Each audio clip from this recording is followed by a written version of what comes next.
राधे कृष्ण भक्तों, अपरा एकादशी ज्येष्ठ मास के कृष्ण पक्ष की एकादशी को अपरा एकादशी कहा जाता है। इस दिन भगवान विष्णु की पूजा करने का खास महत्व है। पौराणिक मान्यताओं के अनुसार अपरा एकादशी का अर्थ होता है अपार पुण्य।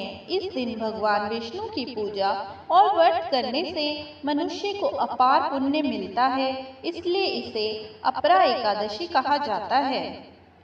अपरा एकादशी को जल क्रीड़ा एकादशी, अचला एकादशी और भद्रकाली एकादशी के नाम से भी जाना जाता है। ऐसा कहा जाता है कि अपरा एकादशी के दिन पूजा करने से मनुष्य की सभी मनोकामनाएं पूरी होती हैं और जीवन में मान सम्मान, धन, वैभव और आरोग्य हासिल होता है। पौराणिक कथाओं में ऐसा बताया गया है कि भगवान श्री कृष्ण के कहने पर पांडवों ने अपरा एकादशी का व्रत किया था, जिससे उनकी महाभारत के युद्ध में विजय हुई थी। साथ ही ऐसी मान्यता है कि अपरा एकादशी का व्रत करने से भक्तों के सभी दुख दूर होते हैं और उनके सभी पापों का अंत होता है। ऐसा भी कहा जाता है कि इस व्रत के प्रभाव से ब्रह्म हत्या, भूत योनि, दूसरों की निंदा, झूठ बोलना, झूठे शास्त्र पढ़ना आदि सभी तरह के पाप नष्ट हो जाते हैं। युधिष्ठिर कहने लगे कि हे भगवान, ज्येष्ठ कृष्ण एकादशी का क्या नाम है तथा उसका महात्म्य क्या है, सो कृपा कर कहिए। भगवान कृष्ण कहने लगे कि हे राजन, यह एकादशी अचला तथा अपरा दोनों नामों से जानी जाती है।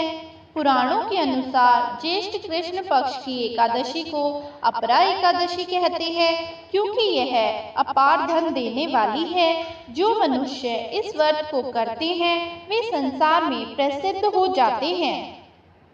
इस दिन भगवान त्रिविक्रम की पूजा की जाती है। अपरा एकादशी के व्रत के प्रभाव से ब्रह्म हत्या, भूत योनि, दूसरों की निंदा आदि के सब पाप दूर हो जाते हैं। इस व्रत के करने से पर स्त्री गमन, झूठी गवाही देना, झूठ बोलना, झूठे शास्त्र पढ़ना या बनाना, झूठी ज्योतिषी बनना तथा झूठा वैद्य बनना आदि सब नष्ट हो जाते हैं। जो क्षत्रिय युद्ध से भाग जाएं, वे नरकगामी होते हैं, परंतु अपरा एकादशी के व्रत करने से वे सभी स्वर्ग को प्राप्त होते हैं। जो शिष्य गुरु से शिक्षा ग्रहण करते हैं फिर उनकी निंदा करते हैं, वे अवश्य नरक में पड़ते हैं, मगर अपरा एकादशी का व्रत करने से वे सभी पाप से मुक्त हो जाते हैं। जो फल तीनों पुष्कर में कार्तिक पूर्णिमा को स्नान करने से या गंगा तट पर पितरों को पिंडदान करने से प्राप्त होता है, वही अपरा एकादशी का व्रत करने से प्राप्त होता है। मकर के सूर्य में प्रयागराज के स्नान से, शिवरात्रि का व्रत करने से, सिंह राशि के बृहस्पति में गोमती नदी में स्नान से, कुंभ में केदारनाथ के दर्शन या बद्रीनाथ के दर्शन, सूर्य ग्रहण में कुरुक्षेत्र के स्नान से, स्वर्ण दान करने से अथवा अर्थ प्रसूता गोदान से जो फल मिलता है वही फल अपरा एकादशी के व्रत से मिलता है। यह व्रत पाप रूपी वृक्ष को काटने के लिए कुल्हाड़ी है। पाप रूपी ईंधन को जलाने के लिए अग्नि, पाप रूपी अंधकार को मिटाने के लिए सूर्य के समान, मृगों को मारने के लिए सिंह के समान, अतः मनुष्य को पापों से डरते हुए इस व्रत को अवश्य करना चाहिए। अपरा एकादशी का व्रत तथा भगवान का पूजन करने से मनुष्य सब पापों से छूटकर विष्णु लोक को जाता है। इसकी प्रचलित कथा के अनुसार प्राचीन काल में महीध्वज नामक एक धर्मात्मा राजा था।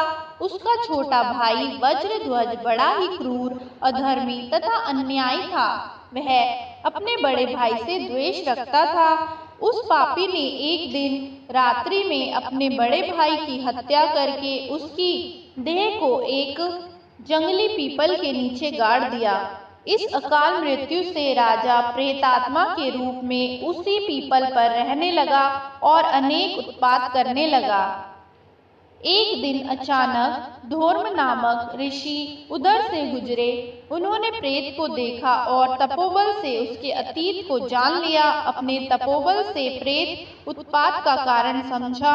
ऋषि ने प्रसन्न होकर उस प्रेत को पीपल के पेड़ से उतारा तथा प्रलोक विद्या का उपदेश दिया। दयालु ऋषि ने राजा की प्रेत योनि से मुक्ति के लिए स्वयं ही अपरा एकादशी का व्रत किया और उसे अगति से छुड़ाने को उसका पुण्य प्रेत को अर्पित कर दिया। इस पुण्य के प्रभाव से राजा की प्रेत योनि से मुक्ति हो गई। वह ऋषि को धन्यवाद देता हुआ दिव्य देह धारण कर पुष्पक विमान में बैठकर स्वर्ग को चला गया। हे राजन, यह अपरा एकादशी की कथा मैंने लोकहित के लिए कही है। इसे पढ़ने अथवा सुनने से मनुष्य सब पापों से छूट जाता है। जय श्री कृष्ण।